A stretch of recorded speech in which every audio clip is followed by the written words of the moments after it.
बिस्मिल्लाहिर्रहमानिर्रहीम। अस्सलाम वालेकुम। आप देख रहे हैं मेरा यूट्यूब चैनल और फेसबुक पेज सनाउल मलिक। कल सेनेट में एक अजीबो-गरीब करारदाद पेश हुई है। इस करारदाद में ये कहा गया है कि पाकिस्तान में जो इलेक्शन होने जा रहे हैं 8 फरवरी को, इनको मुलतवी किया जाए।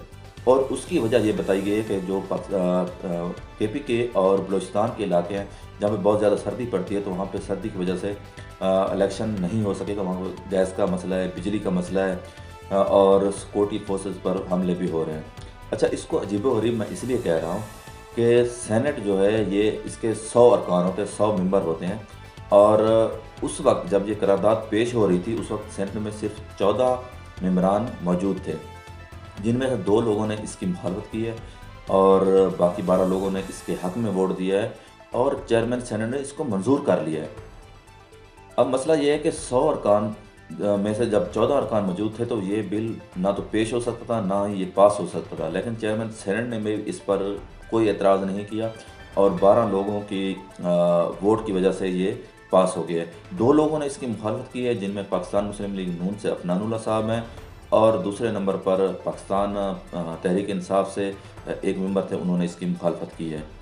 अब कल से पाकिस्तान की सियासी जमातों ने इस पर शदीद रद्द-ए-अमल दिया है और सब ये कह रहे हैं कि इलेक्शन 8 फरवरी को होने चाहिए और इसको इनमें मज़ीद इल्तवा नहीं होना चाहिए।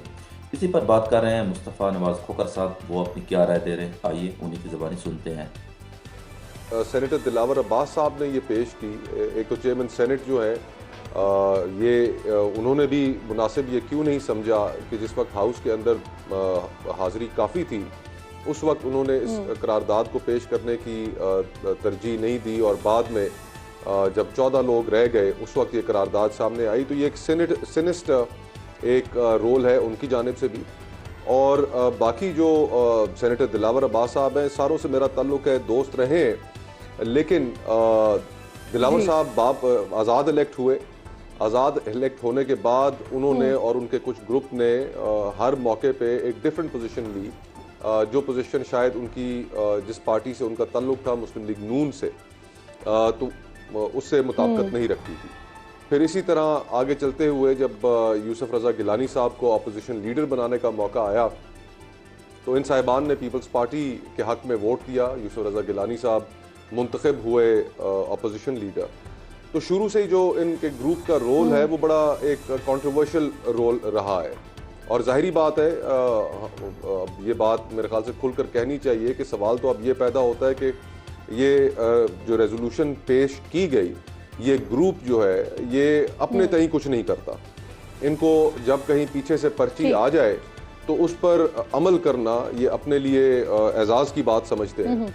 और अब मेरे जहन में जो सवाल गर्दिश कर रहा है वो तो ये है कि क्योंकि इनकी निस्बत, इन तमाम जो ग्रुप है सेनेटर्स का, इनकी निस्बत हमारी इस्टेब्लिशमेंट के हवाले से जानी जाती है, तो क्या हमारी इस्टेब्लिशमेंट मुल्क में इलेक्शंस को डिले करना चाहती है?